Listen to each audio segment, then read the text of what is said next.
Баршаңызға сәлем, мен Фариза, арнама қош келдіңіздер.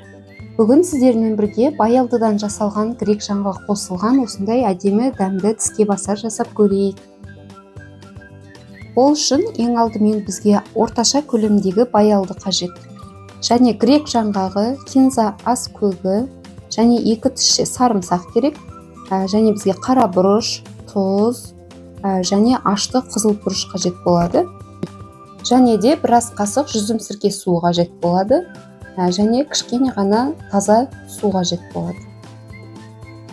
Баялыны видеода көріп отырғандарыңыздай ұзынынан қалыңдығы шамамен 5-6 мм болатындай етіп бір елді қылып кесіп аламыз. Өте жұқа кеспеңіздер, өйткені пеште пісірген кезде қытырлақ болып қатып оралмай қалуы мүмкін.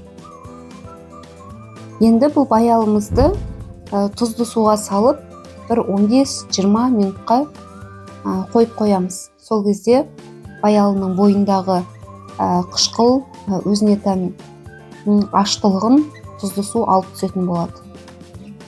Мен баялыны 20 минут ұстадым тұзды суда. Енді осылай суын сығып, кішкене құрғатып аламыз.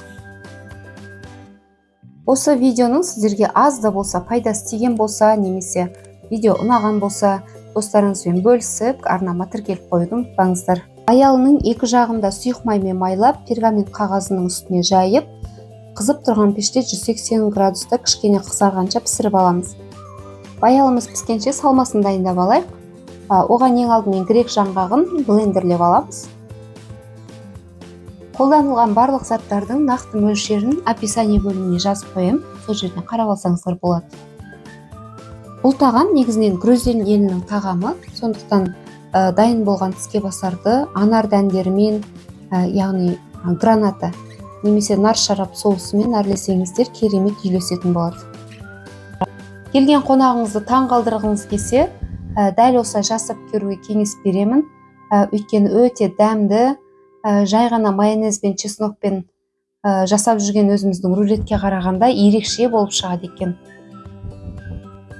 Грек жаңғағы, чеснок және кинза өте керемет үйлеседі екен, және жүзім сірке суының қышқыл дәмімен ерекше дәмді болады екен.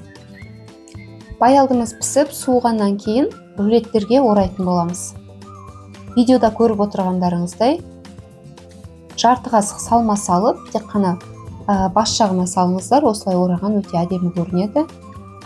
Үстелге тартатын уақытта өз қалауларыңызша әрлесеңіздер болады.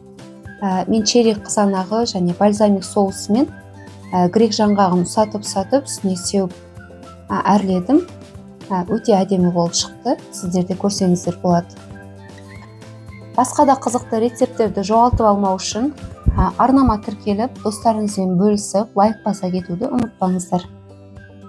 Келесі кездескенше аман сау болыңыздар.